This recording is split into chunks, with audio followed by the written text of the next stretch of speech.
Let me check. It's on here. Actually, this is probably an easier thing to monitor than this. So I'm going to make this my slide. This is my monitoring device.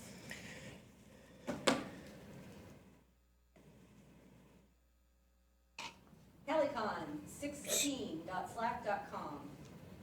Right now, we're reminiscing the old radio user lab logs that we did in 2003, and I think I did one in 2004 too. That's the page to get the invite. I think if you just go there, you can ask for the invite. No, the page to ask for Oh, the invite oh, she's got is, that. Oh, it's in the book, I'm sorry. no, she's it's in going my down. notes from the speaker event last night. Let me see. This is our Let me next double invite, check that it's write right. it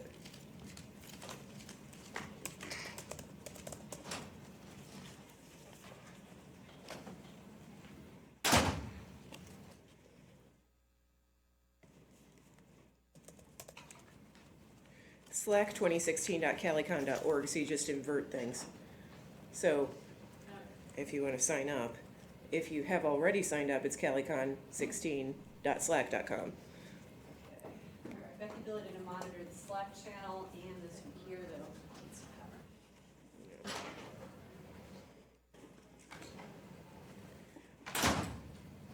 Slide notes here. Also, I want Elmer to give me the right to add links and not just files to our presentation. Yeah, that would be good. But I guess I can always download our presentation. I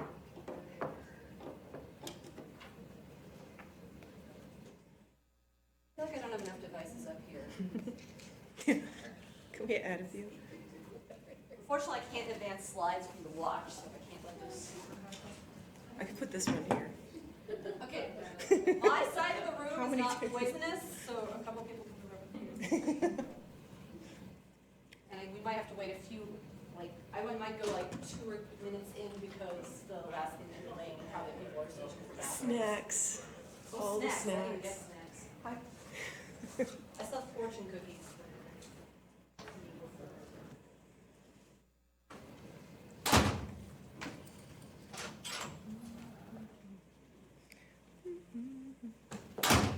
Look at this lovely side of the room. There's lots of seats over here. We're friendly over here.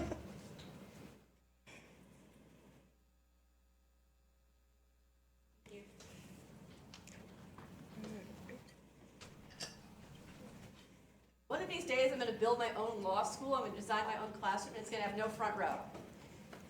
How do you do that? I don't know, but no one ever sits in it anyway. So it'll be like Potemkin front row. It doesn't actually do anything. It's just, I'll fill it with cats. Well, it's almost like the same effect you have when you go to the movie. I'll switch over to second. Okay. Thanks, Alex. Can't really see the screen from I hadn't either.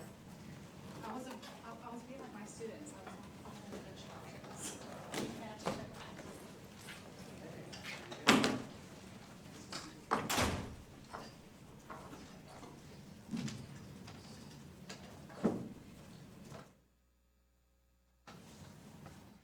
Oh, okay.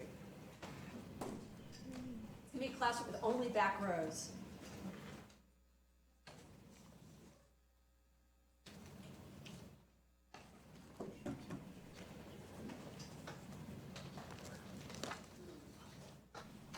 My clock and that clock disagrees. I'm going with my clock. So who here loves Word? So exciting, everybody's favorite program. No, maybe not.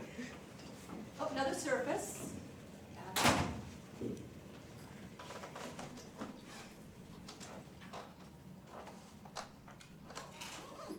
Dawn, you may be the only Windows user here, but I guess No. Surface are, Oh, I'm sorry. They're other than Windows. Surface. Hello. I just consider Surface like a special thing. It's yeah, Windows, Running that's Windows the 10, whole there's point. nothing different about it. It's just actually in its environment. Is that a 4 or a 3? This is 3. me too, Pro or yeah. 3? Pro. Okay, so you guys. I want to be able to install things on my tablets. Open source things, not just apps.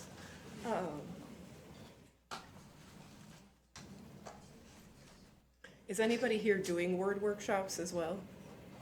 Or interested in doing them? Hopefully that's why you're here. Yes. You're right, we have to, that's what. Welcome, welcome. There's more seats over here. Because I start talking. If you have questions for us, you can use that link up there. If you can see it all the way up there at the top. It's a new feature of Google Slides, so we figured we'd experiment on it because you seem like a good crowd to experiment on when it comes to new technology Right, but options. This came out last week. Yeah. Hopefully it works fine. I know the slide note feature within the app works really well, so. What am I saying now? So I'm gonna do my whole presentation. The only thing is it keeps thinking every time I move my phone like this and try to undo something I haven't done. Apple, okay. We're 2011 users. We're 2016 users. Woo! Don't know?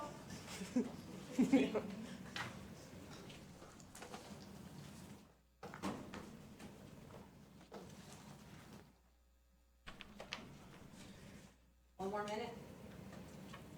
Hello, Panopto people. We were getting started mid-debate. The last session ran over. We're glad you're joining us. We hope the streaming is working now. We're not just speaking into the void. Right.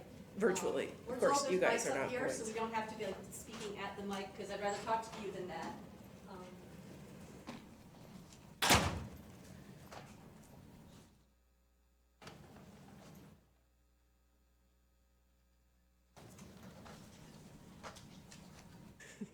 Okay. It's all about the styles, baby. All right, you guys can all now say you're gonna be in the room where it happened. All right, no more Hamilton. Ready? Yes, All right. okay. So we're here to talk about word workshops and getting technology into required courses because the goal is to make sure that students have baseline legal tech competencies as much as possible and that this is something that's available across the curriculum. We are not here to talk about advanced classes like predictive analytics. You can talk to Alex about that in his new position with the Law Lab. Or document assembly. You could talk to Jessica Bullock and see her presentation on A to J author. And there's a lot of exciting things happening at Chicago Kent in all kinds of really advanced technology in the classroom. But a lot of those are classes that are self-selecting students that are choosing to take more advanced tech courses. We wanted to make sure that the students who don't think that they want that or need that are also getting some level of exposure to really basic legal tech competencies that they will need when they are out in the real world, whether or not they believe it or know it. So, let me just get to the next slide. So we started to think of ways that we could get those competencies to our students. And we're thinking, okay, what is it that they need? And we started to ask around, all right, what do they really need to know? And we realized there's, this idea that there's a digital native, students already know everything, but of course, how many people have watched their students struggle with a basic Word document? Probably quite a bit of us. And so we started to realize, okay, we needed to make sure we could get in those baseline competencies to our students. Well, I'm Debbie Ginsberg. I'm the Educational Technology Librarian at Chicago Kent. I realized I was in a good position to start to evangelize for the need for this kind of instruction at the law school, and with the help of Emily Barney, who is Technology Development and Training Librarian. we could go in and get that information to the students. Okay, so of course the first goal is to get into the curriculum, which means that in the first basic frontline level, you want to make sure that you are giving training that actually matches assignments when you're in the classroom, and that the students are using that and they're completing their assignments and actually succeeding. The second level, back a little bit further, is to build partnerships with faculty to make sure that the faculty are realizing the value of us coming into the classroom and that they can see the potential perhaps for more training. And then the long-term goal is that the students gain an understanding of how this works for them and that they start to take ownership of their own professional development when it comes to tech skills. So the first thing we tried was, we knew that there was a block of time where students didn't have classes. So we said, because and faculty had set that aside to do their own workshop work. So we said, okay, let's take that block of time and start doing technology brown bag sessions. We even offered cookies. And Literal we ones, not sent- virtual.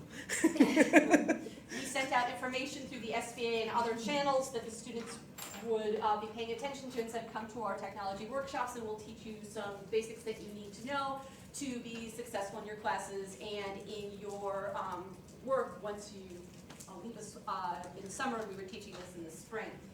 But we found that even with cookies, students in office come to our various sessions. They would come drips and drabs, 2, 3, 4. The most well-attended session was the one on preparing for exams, which we held at the time of around exams. And so we realized that timing was crucially important. The students had to know that they were going to use those skills right away. And active was also very important because students needed to know that they were going to actually start to use those skills in a way that was relevant to them. That said, we did see some use of materials. We prepared a lot of slides, and so you said... I was creating slides in Google Drive, the same as I'm using right now, and when the SBA would promote these things, they would send the links out to the slides. I would provide that ahead of time. So we would go to the workshop, we'd set it up in a room, but students are very busy. They have a lot of demands on their time, and just because they're not in class doesn't mean they don't already have a lot of plans already. So we were competing with all the student organizations, with a lot of other resources that were out there for them, and again, matter of timing and everything like that. So when I created the slides, I go back from the workshop and sit down at my desk, open them up, and I can see across the top that there are like 4 or 5 or more people than were live actually looking at the slides, because they can do that on their own time that way. So whether or not we were getting the audience that we wanted in person, we were realizing that having materials that were available virtually would reach a larger audience and give us resources for the next step, which is, of course, that students are actually using these materials and that they're able to verify their improvements so they get feedback, and bringing their questions to us so that they recognize that we're a resource for them is a challenge. Debbie is one of our research librarians, and so she and our other research librarians are going in to do research sessions. I'm not in front of the students very often, so making sure that they're aware of my presence in the library as a resource is something that was a larger goal as well. But of course, mostly we want students to be taking ownership of learning their skills. So we know the why. Now we need the how, and any roadmap to a project like this is going to have challenges, so we want to address that before we get started into the what specifics we gave in these workshops. I think most of us in legal academia have pretty similar challenges when it comes to something like this, so hopefully these will be helpful to you.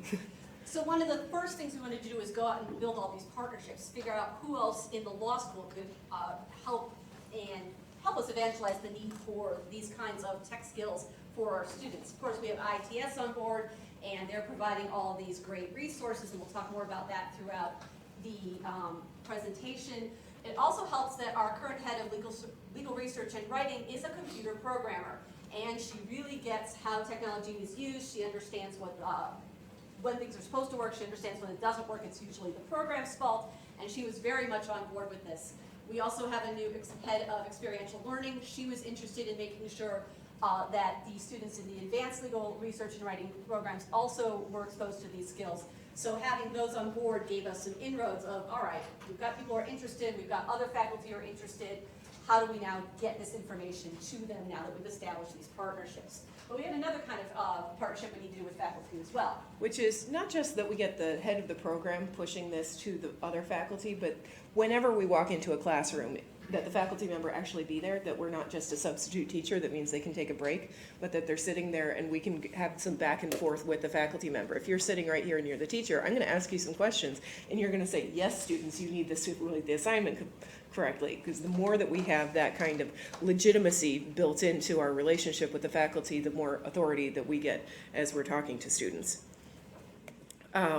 As we mentioned, timing is everything. Timing in terms of when it's in the curriculum, timing in terms of when it's in front of the students and how applicable it is. But obviously also their attention span is limited.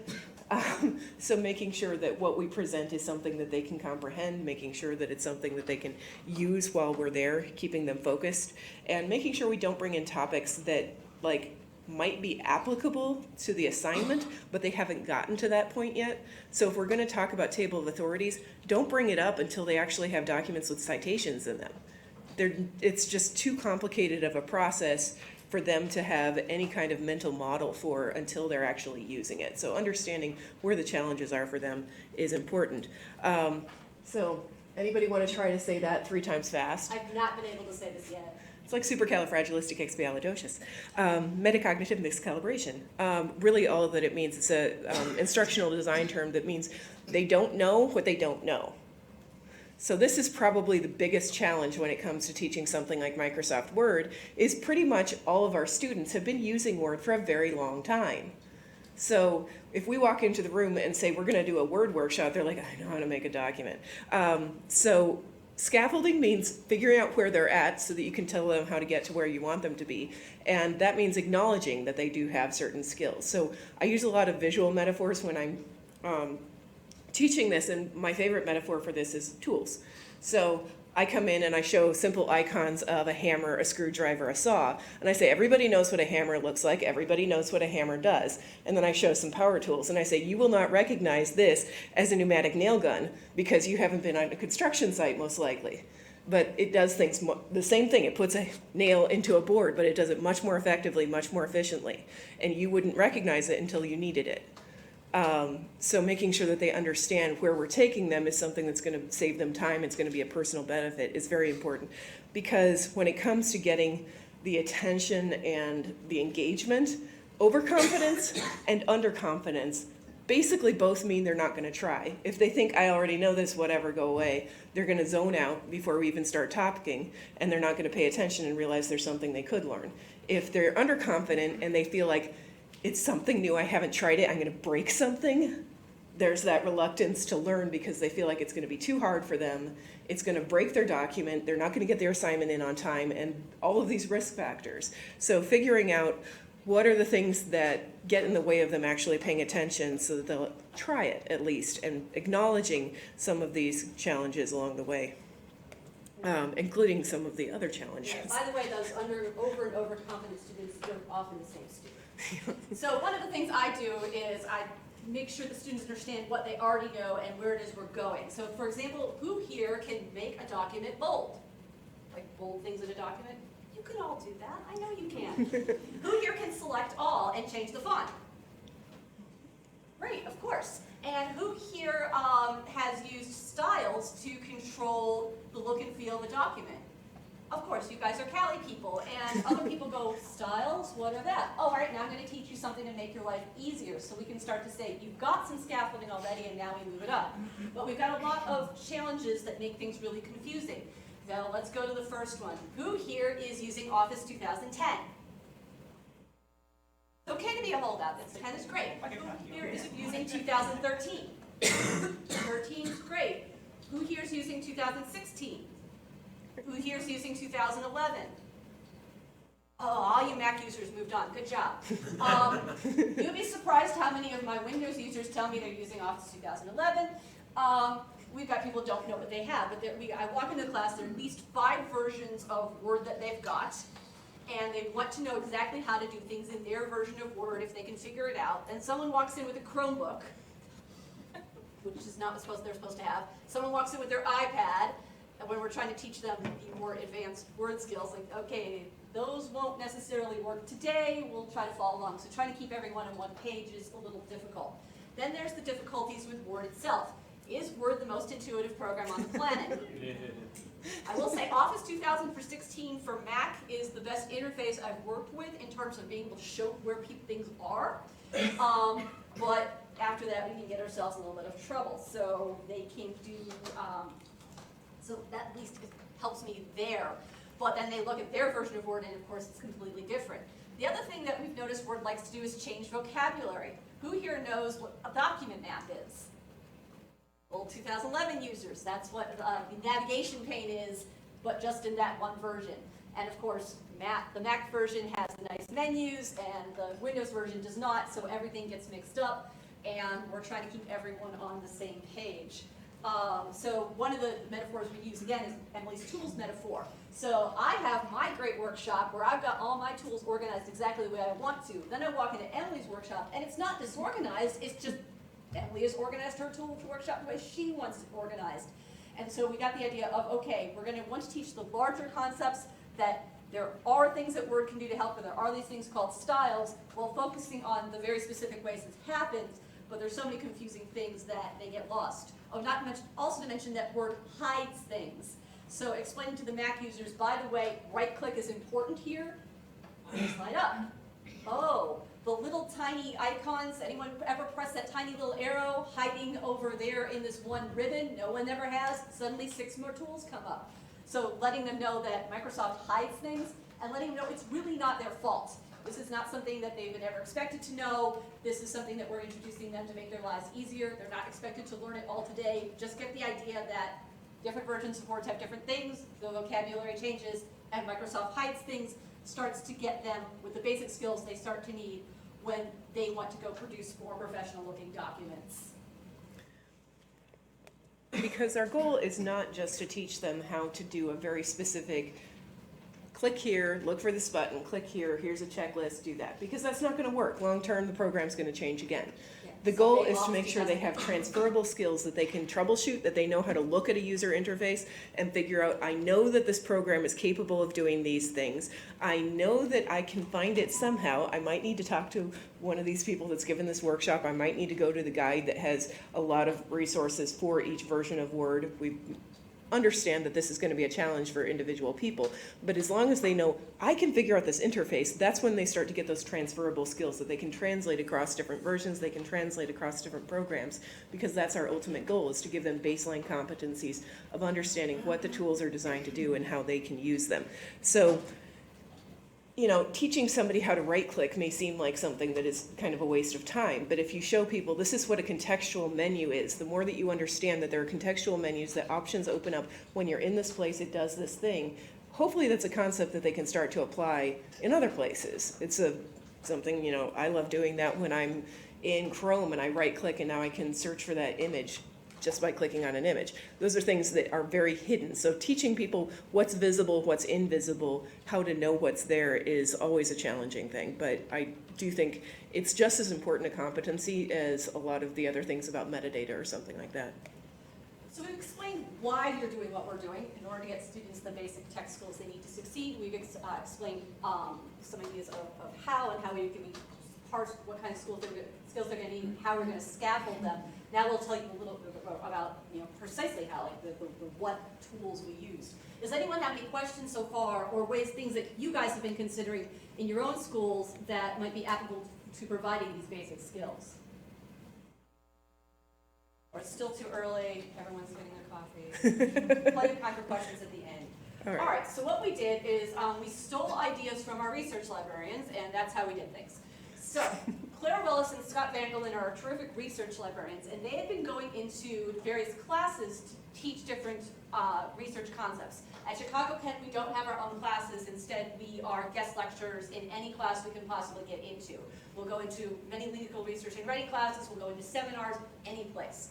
But they wanted to market this ability, or their abilities to teach as widely as possible. So what they did is they came up with a selection of things, a menu as it were, that they could teach so it would be relevant to that class. So they've been teaching international legal research to people who were studying criminal law, and that just didn't make sense.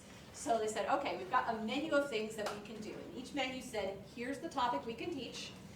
Here's how we're going to teach this topic and how we want to make it interactive. Here's how long it's going to take.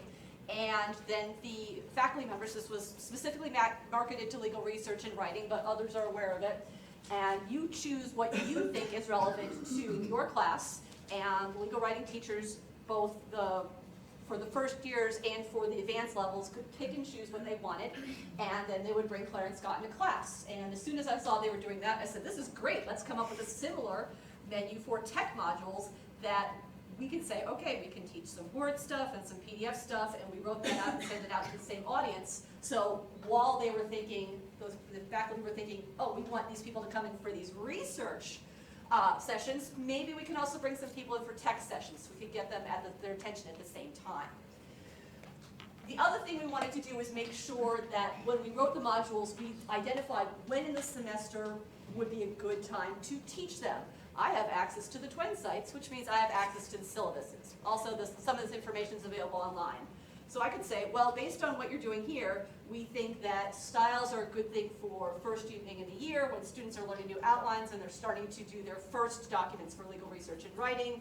But it's later in the spring when they start to do more advanced things that need table of contents and table of authorities. So we think those particular skills should be taught then. So we could say, you know, this is the correct timing for this to help them, again, make decisions about when we could come in and teach these legal tech concepts. The legal research people did the same thing. They said, you know, we'll come in spring semester for this, fall semester for this, and this is our recommendation. So it's always important when you're trying to get people's attention and get involved in something to have a good hook. Sometimes these are scary. I have no trouble with scaring the students if I think it's for their own good. So stories about embarrassing themselves or being rejected are things that maybe make them think, oh, wait, I might need this. So stories about documents that don't use the court style guidelines that get submitted and rejected by a judge. You don't want to be that person, please don't do that. Stories about that get some of the more abstract concepts into their heads. I love, again, like I said, partnering with faculty, having them in the classroom, seeing what kinds of things they have to contribute to the classroom discussion. One of my favorite examples is a faculty member who, I was not expecting this, said, I can tell how many of you are dating someone. What? He said, I look at the document info. If the name of the author on the document is not your name, I assume you're using a boyfriend or girlfriend's computer. And then he went on to say, I can also tell how many times you saved the document. I can tell how many times you printed it. I can see a correlation between people who only printed it once and people who needed to do more copy editing. And all of a sudden the students are like, what is metadata? How do I get into my document info? And how do I scrub it? So I actually had a student, because I was explaining this in the context of track changes and why you would, for instance, not want to send a document with contents still in there to opposing counsel, that all of a sudden they're like, I need this. I need to know this because I don't want to be that person. So having stories, and we have positive stories as well.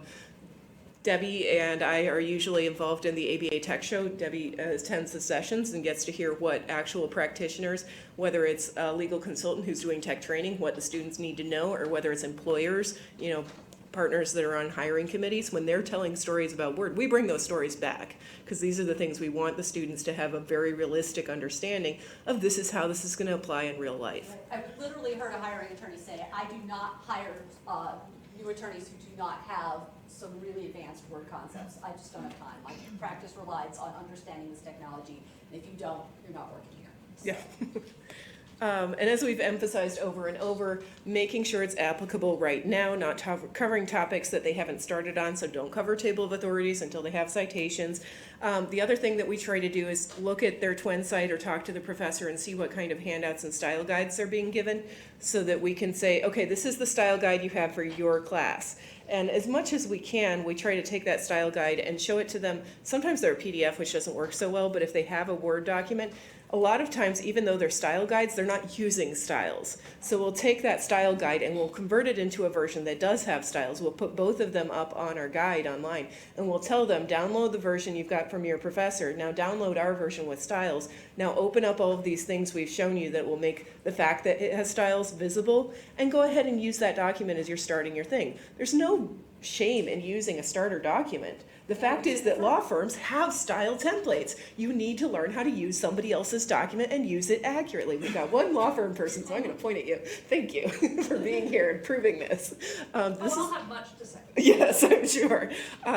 So yeah, making sure that what we're giving them is what they need, where they are, and then the larger tools issue. Right. So obviously, you know, we can go into class and tell them stuff, but how many people find that, oh, I've given you 30 minutes on this particular topic, you're supposed to remember it all, and they completely do, right? No. So there was a lot of upfront work in making sure that we had materials that would be accessible to the students after class.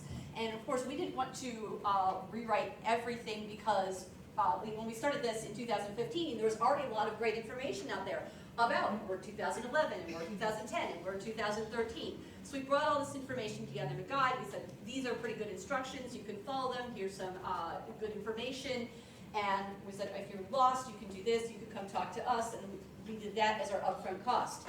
Then last summer, out came 2016. Now, who thinks they're are pretty good with Word? And who was able to figure out everything in Word 2016 right away? That was a little bit. It was much better when you're moving on a Mac from 2011 to 2016, and that's one thing we've really emphasized to students is if you get 2016 on a Mac, you're going to be much more prepared to use Word for Windows because the interface is so different in the old version of Word for Mac, and a lot of students have Macs, but they're going to go into a firm and they're not going to have a Mac. And so they need something that's as visually similar as possible so they can pick up and run with it. So that, yes. And I also, we just implementing 2016 in our law school. And one of the things that I noticed, if you move it from 2010 to 2016, there's a huge difference. But if you have 2013 in the middle, it's not such a big difference because 2013 and 2016. Yeah, we did find that those who were going from 2013 to 2016 had an easier time than those who were going from 2010 and 2016. We did encourage them to go to 2016, again, for consistency, so we weren't teaching 5 different versions. We encouraged them to go to the IT desk to do this upgrade. They can do it themselves, but anyone who's done an installation knows they can run into a glitch, and our IT staff are going to fix it like that. Or our Mac students will end up with 2 completely different versions of Word on their computer, not realize they come in for us for help because they're using the old version, and then not realize, oh, I actually do have the new version. It's not going to break between the documents. So that's a partnership with IT that we have to do. And this is one reason that you need to partner with us, too. Yeah. Because my firm just started using 2010. Wow. And lots of firms are like that Yeah. because we are, as my finance partner says, on the leading edge of nothing. Because all law firms wait and see until somebody else does it.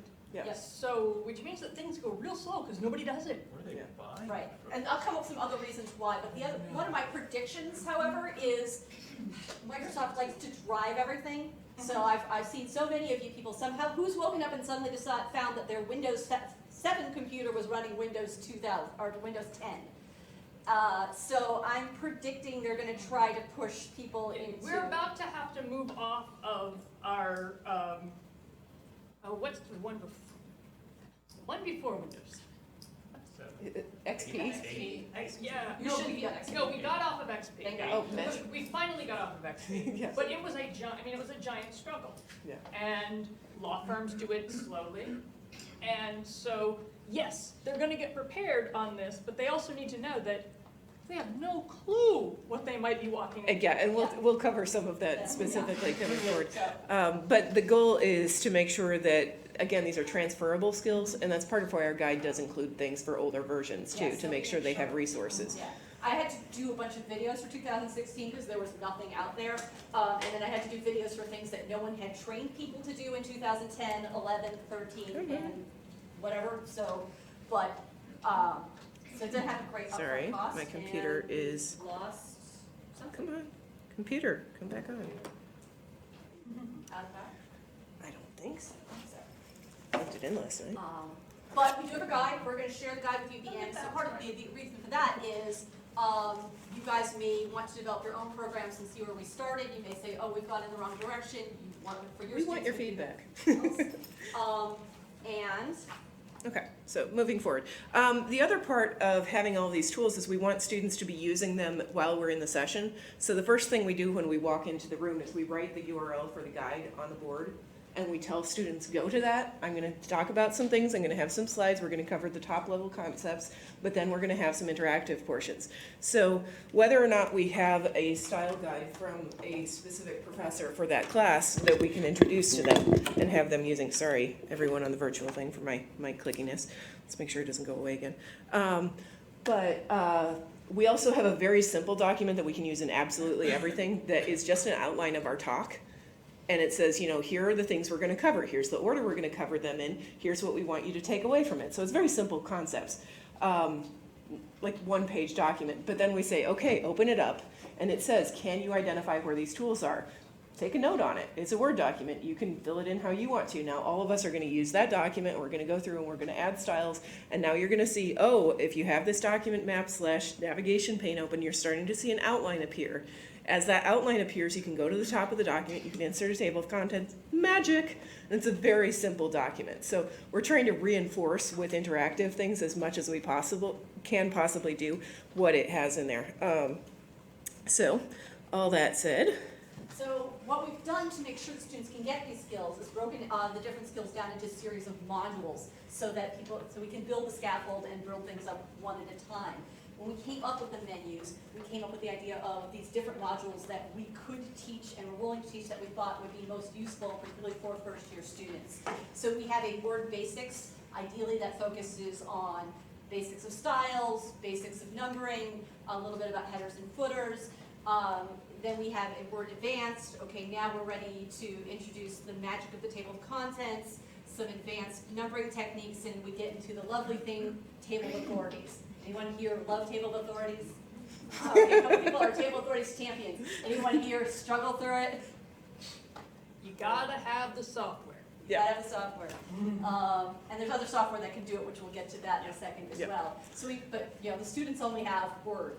We wanted to talk to them about cloud computing and also about Google Apps. We are Google Apps for Education Law School, so we wanted them to know those tools were available, and we wanted to know where things were appropriate, where things were not appropriate, and what the current thinking was. There's a lot of people that says, oh, a law firm would never use Google Apps, but there are law firms who are using that, and part of it is this trade-off between what we want information to Google to have and security. So we've all heard that law firms that were very properly maintaining everything on their own servers suddenly found those servers filled with ransomware. And those are difficult to get out of. So they're going to have to make the trade-off, particularly our students who will go, many of them are going to go to solo practices, small practices, meeting practices. They'll be in charge of their own technology. They're going to need to know, all right, where are we going to trust something to the cloud? What do we need to know when we do that? And what are we going to do about security? We've done things about presentations. More and more lawyers are expected to give high-quality presentations, whether it's they're doing transactional work or litigation work. We wanted to talk about PDF management, how to annotate PDFs, how to redact PDFs. how to use Adobe Acrobat and not Word to do redaction. For example, we wanted them to know a little bit about video production. Particularly, we just wanted them recording themselves. We are also Panopto School. You can record yourself on Panopto, share it with other people. Law students hate recording themselves, by the way. And we wanted them to know about some of the hidden features within their operating systems, things like text-to-speech and speech-to-text, and what some of the benefits and pitfalls of those are. Of course, as we've been discussing primarily in this session, we mostly get into the legal writing curriculum with Word modules. So as we've mentioned, styles is where we start, and then we can talk about track changes depending on whether the faculty member thinks that that's important for their assignment or not. Not everybody uses something like that. Table of contents is kind of an in-between, because once you have styles actually used in your document, it's very fast. Table of authorities we don't talk about until we get later. And then, of course, here's our hook that we use for students to make sure they understand the need for this. Right, so this is the Cali crowd, but maybe not everybody knows who Casey Flattery is and the Kia Audit. So raise your hand if you don't know who this guy is or the Kia Audit is. All right, so we got a couple people who don't. So this guy, for the quick version, was the counsel for Kia Audit, and he wanted to hire some outside counsel, but he didn't want to pay for people who didn't, for lawyers who were spending lots of time using the technology. Like, why pay when someone for 9 hours of work that could be done in an hour? So he tested 9 law firms, said you can bring in whatever lawyer you want.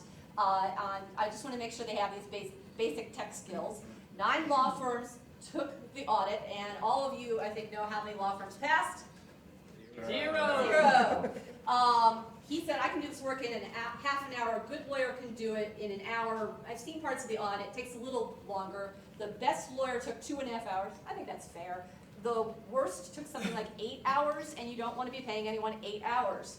So I'm getting them the idea that you don't want to be the lawyer that's not being paid and wasting your time.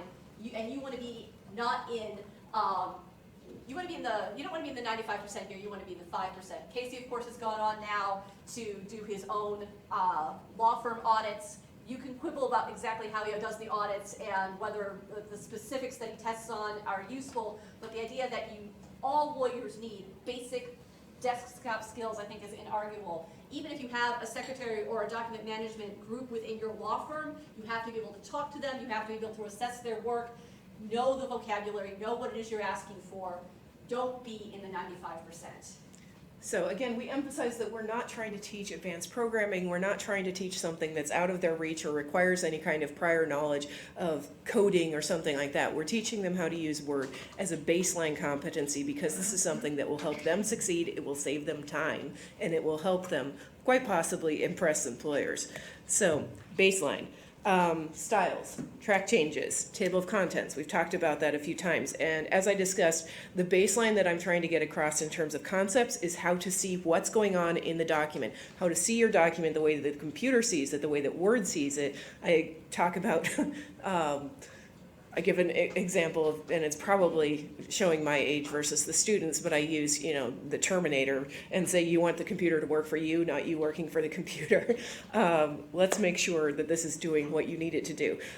So showing the invisible is kind of an interface thing, showing things like document map, opening up a styles toolbar on the side so that they can see which styles are in use in their documents so that they can see if they want to customize it. Because a lot of students don't touch styles because when they see that default ribbon, if they have one of the more recent versions of Word, the fonts don't match the document their professor is giving them as a style guide. And they say, it's blue and it's sans serif. I can't use that. I won't match the assignment. So the first thing I show them is how to change one font, right-click up there, say Update to Match Selection, and then all of a sudden it's something they can keep using and they know is going to apply. Also, like we mentioned, we provide templates for a lot of the classes, so we can say, open this document, you can see all of the styles that are included in it when you open up the sidebar, and now you can start applying them as you write your document.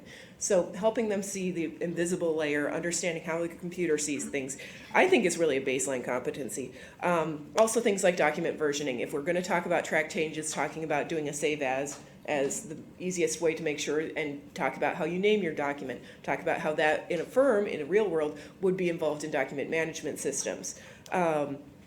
So the real world concepts that we're able to bring in when we're talking about invisible things and document versioning and metadata are things like style guides that we've mentioned already, talking about opposing counsel, talking about what style guides court systems require and whether or not you might need to adapt for a new court system and whether you need to use the firm style guide. So I think those are things that you actually can expect a baseline intro session to cover and cover fairly effectively.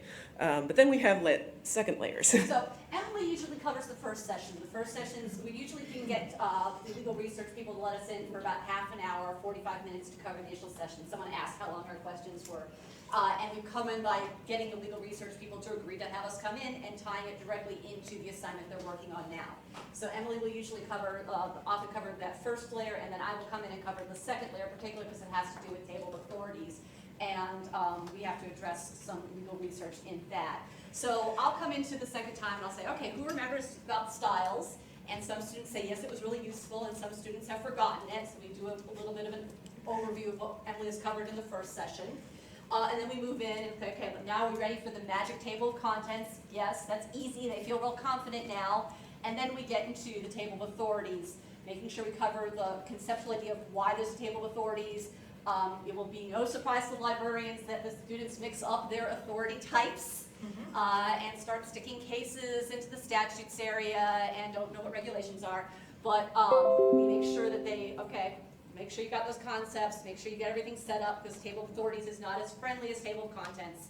And we walk them through it and we say, okay, this is concept time, you need help, you come to us later, and we've got videos that will help you as well.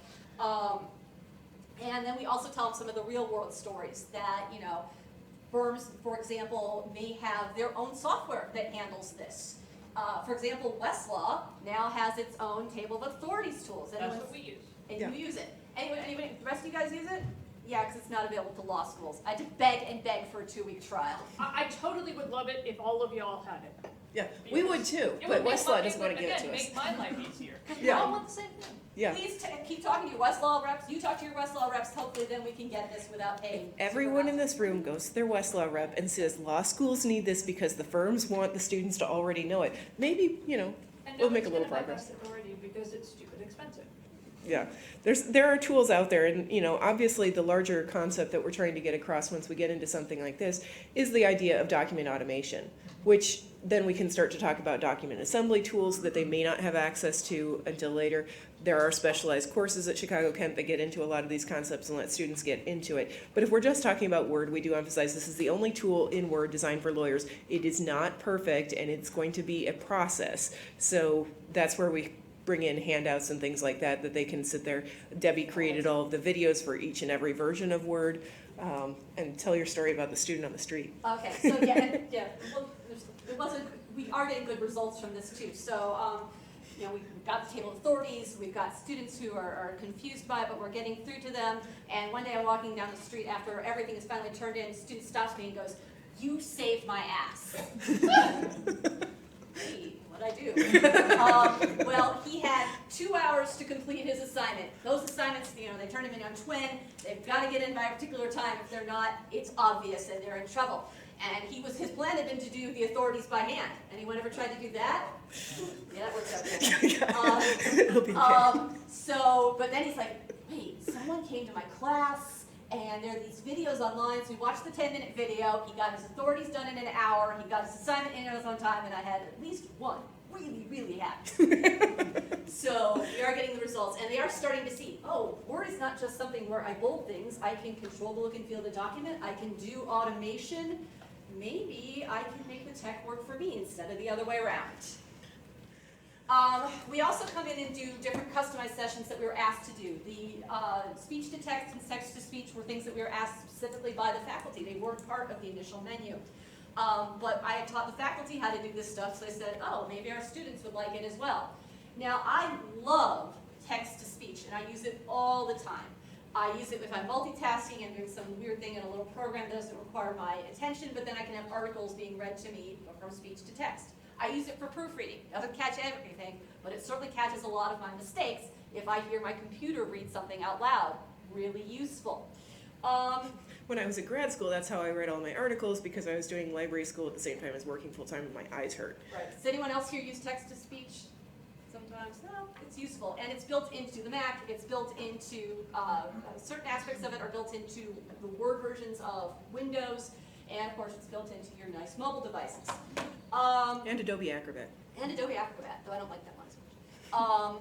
Then there is speech to text. Speech to text is useful. You've got older lawyers who are used to dictation, so there's definitely an analogy there that they understand and like. It can be useful if I just have some ideas that I need to get down, or if I need to do something really quickly. But if I'm not using something like drag and dictate, which the students certainly don't have, and I'm just using the tools built in Windows or particularly in Mac and in my iPhone, what's the problem? Anyone know where does the speech to text go when I start talking to Siri? Internet.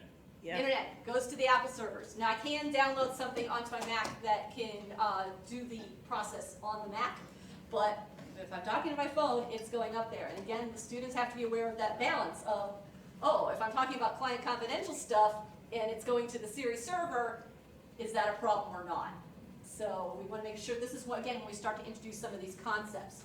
When we talk about document management, I've come into some classes and again talk to them, okay, you guys are working on collaborative projects. How are you going to do this? Are you going to do everything in Twin? Are you going to do everything in Google Docs? Where do you want to work? And then talk about, okay, who do you want to have control of your information and what does that mean? And it's not necessarily, evil that Google has your information, but understand that there are limitations and where you want to go with that. We've also been asked to do some interesting things with visual communication. Both of us have art backgrounds, so this is fun for us. Yep. We had a professor who teaches a legal argumentation class who wanted to do a more out-of-the-box assignment where students were allowed to bring in a lot of different types of visual communication. Whether it's, because he said, you're not just going to be presenting to the judge, which of course you are, but you might be presenting to a jury, you might need to buff up your presentation skills, you might need to include something out of the box. So this is a fun, fairly limitless conversation, but again, I'm trying to bring in concepts that are important as a baseline competency. So when I talk about visual communication, I'm talking about visual literacy. I'm talking about don't just use any kind of chart that's built into it. A pie chart may not be accurate if it's not out of a hole. Don't use charts that don't actually mean anything. If you're going to use illustrations, make sure they can't be misinterpreted. That's, you know, what you think is obviously a metaphor for something might be a metaphor for something else. Right, and we've also found that different audiences respond to visual things differently. So when I try to teach faculty members visual literacy, they're very text oriented. They really don't get it. Even Or- basic flow charts, they're like, why is there arrows? Take it away and give me text. Yeah, so Not all Yeah. faculty, but some of the so we faculty. teach the students to understand who their audience is and what they're expecting.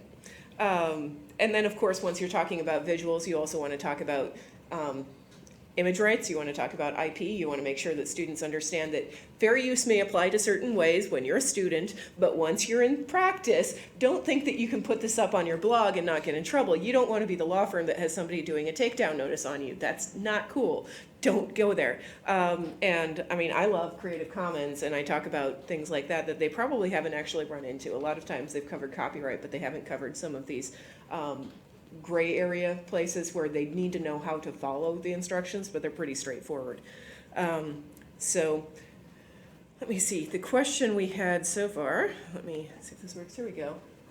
So as we said, the incentives often are that the faculty member says you need to be in the class to get this. We do have one faculty member, the head of the legal research and writing program, who puts 1 point of extra credit if you use styles. But they'll do it for that 1 point. So, and, you know, we're trying to come up with different things, and we'll talk a little bit about the future and stuff as we wrap up the program. But we've talked about, like, this is our vision at Chicago Kent. Like, we're based on what legal research and writing was. There are other things we're not getting to, like Excel. We're not working as much as PDFs as I'd like. Are there programs like this that you guys are doing at your schools? What technologies are you concentrating on? And you from the firm, what would you like to see more of? In the real world. In the real world, it's happening. We now have secretaries who have 5 attorneys and a paralegal assigned to them. They are not going to be able to fix your document. So if you can't do styles, why are you here? And actually Excel's a huge thing because we do so much work where giant data comes and you gotta do something with it. Right. And again, an interface issue of do you know how to filter? Do you know how to Yes. adjust the view? It's not about changing or doing formulas a lot of time. It's about interpreting the data correctly. It's about what to do with all this stuff. Yeah. And Data management. PDF is, we work in PDF a huge amount because that's how you have to file into ECF, that's how you file in various random, who knows what filing systems that other courts have. Right. You know, if you're gonna be in securities, you gotta know how to do the XBRL. And also, that metadata redaction is a huge thing. You cannot send a document outside of our firm without a thing popping up that says, here are all the things that are in your document. If you don't do anything, it will automatically scrub them for you. But if you can actually go in and say, these are okay, these are not. Right. How many people do that? Hard to say, yeah. Yeah. But, and Sharknet is used a lot, and yes, the amount of stealing from other people's documents is huge, and that if everybody would be cool with that, that would be great. Yeah, so a lot of these challenges when you're in the law school is, like we said, we want to match this to assignments. If they're not getting assignments that actually force them to use a spreadsheet with a ton of data, well, that's where we've got the law lab at Chicago Kent that's coming up that's getting into some of these things, but not every student is going to encounter that. And not every student is going to end up in a firm like yours that's working with the same types of materials, but making sure they have these transferable skills, that they understand the importance of learning these things. We're trying to get, at the very, very least, the vocabulary and the stories across to them, because if they have that, then they walk in a little bit more prepared to learn.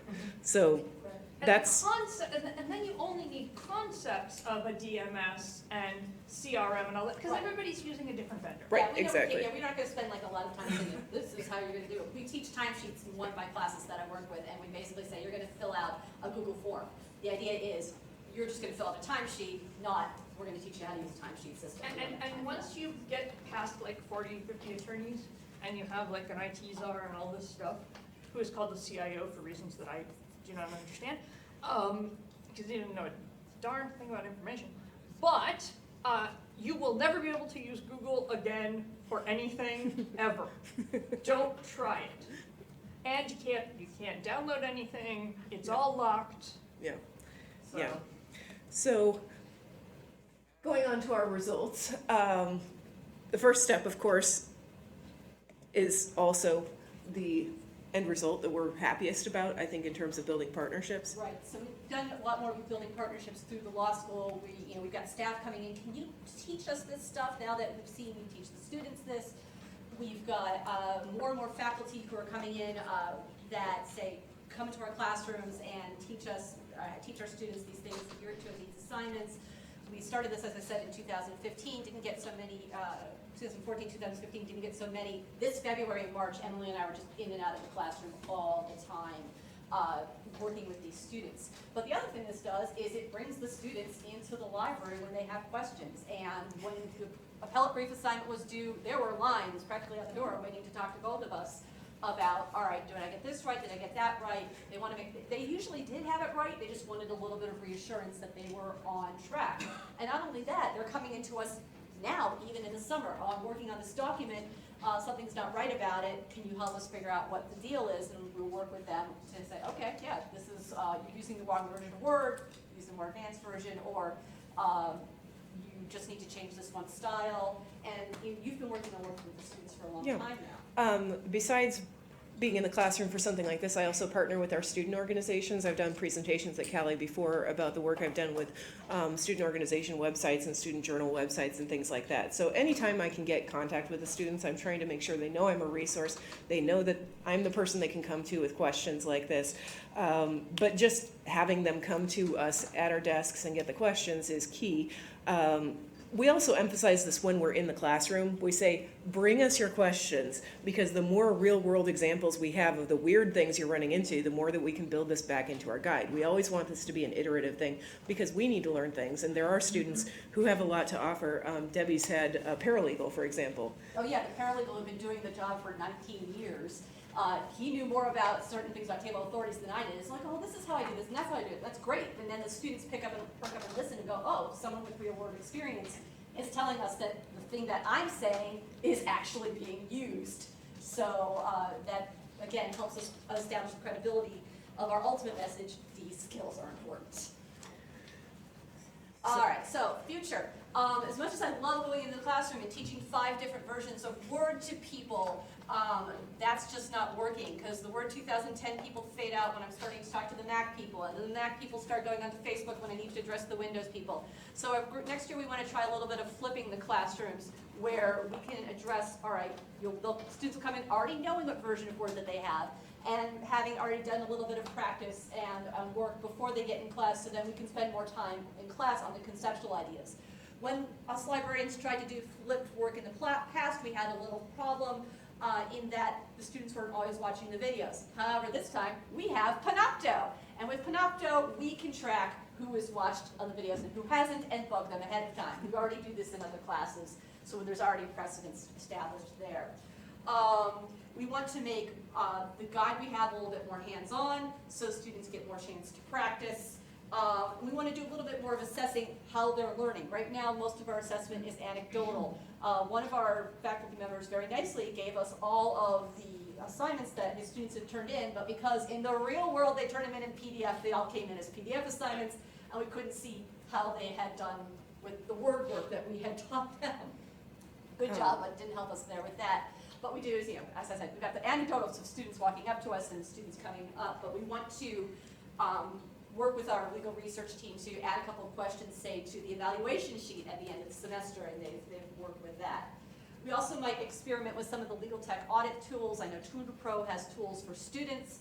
I think they're a little bit granular, but I think we might be able to work in some of that stuff so we can start to show the students, oh, these are good skills.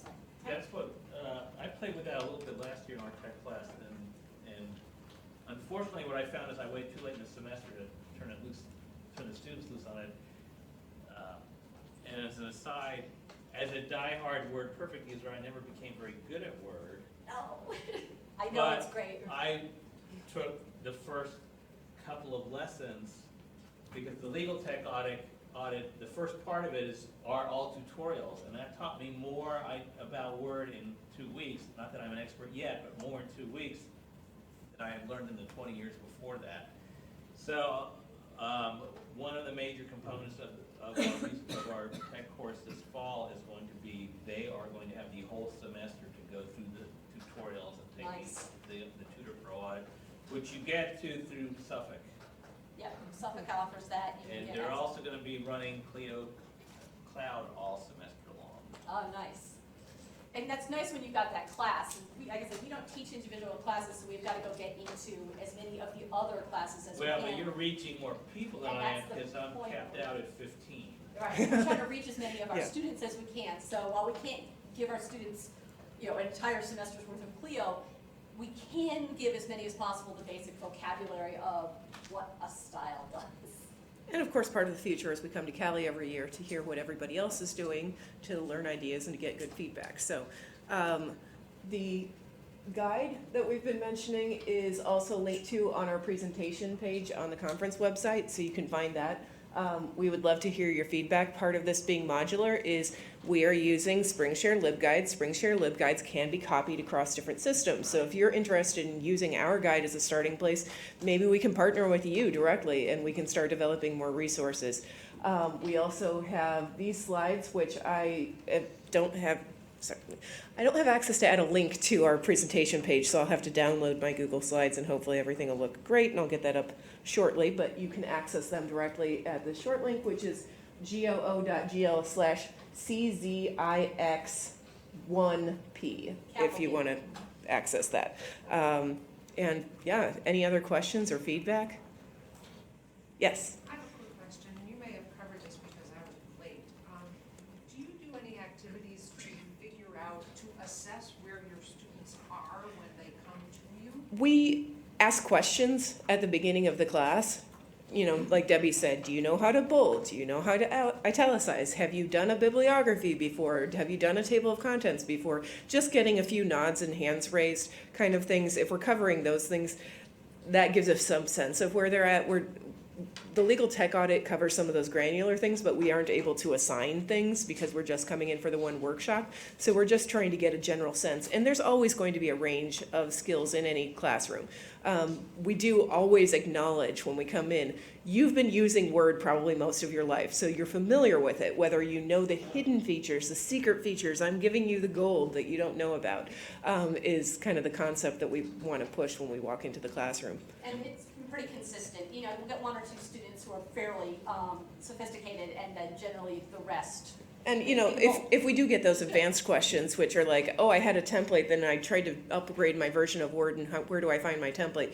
We'll say, we're happy to talk to you after class about that. It's not something, some of those questions don't go into anything but the one-on-one session because it's just not applicable to that many people.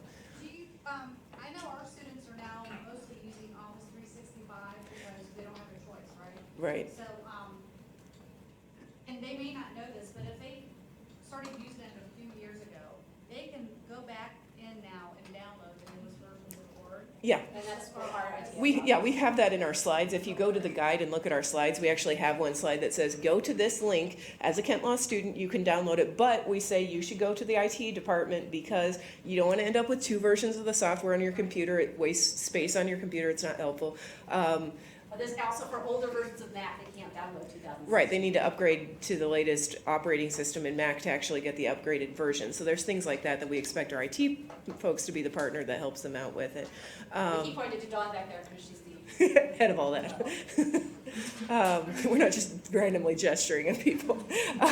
But yeah, that's always a And then challenge. one more note, if Yeah. anybody wants to hear about how this actually worked out in a law school class, 9 a.m. on Saturday, you can come hear me and Maureen Cahill talk Awesome. about this, and an actual class that was different than they expected. And do you have a question too? No, I'm just gonna Okay. say, sorry. Question there? Just to clarify on the question I asked earlier, I was more concerned with the other areas that may not be per se related to an actual class that's being taught. The question was, how do you get the students to come to those sessions, because it's not necessarily part of the class? Yeah, what we So- found is unless you have a faculty member who says, go to this, I'll give you extra credit, students don't show up. So we've stopped doing that because it's not an effective use of our time to set up those things. The ones that we did in the past, the workshops that we gave that were just kind of brown bags for students, here's cookies, come to our thing, learn this concept. If they didn't have a reason to apply the skill immediately, they were not motivated to show up, which is understandable, they have a lot on their plates. So we repurpose those slides into blog topics, we put them into guides, we put them out there as many ways as we can for students to learn on their own time, but we haven't found that in-person sessions, completely divorced from any context, are things that we can get actual people to show up to. That said, I work very closely with the faculty, and the faculty are definitely interested in doing more experiential work. And so Yeah. as they start to add things like Excel sheets to their classes, then we can come in there and talk about that. So the presentation sessions aren't usually done in legal writing, they're done in seminars. And, because they need to do presentations. And so as it becomes relevant and as we start adding more student participatory work into the different classes, I think we'll see more opportunities for us to come in to handle those things that otherwise don't seem to fit directly within the curriculum right now. And I'm sorry I lost the screen, my computer decided it needed to run to updates Right now. right now. It timed it well, it's 11:30. It's 11:30. So we're not allowed to show you Hang anything out else. here for questions if you want to kind of individually ask us questions, but we know there's snacks there. Don't eat all the snacks, I'd like one too. Lunch. Lunch, yeah, I think we'll be good. Oh, lunch. So let's go eat lunch and do tours. And thank you very much, and I hope you guys took some.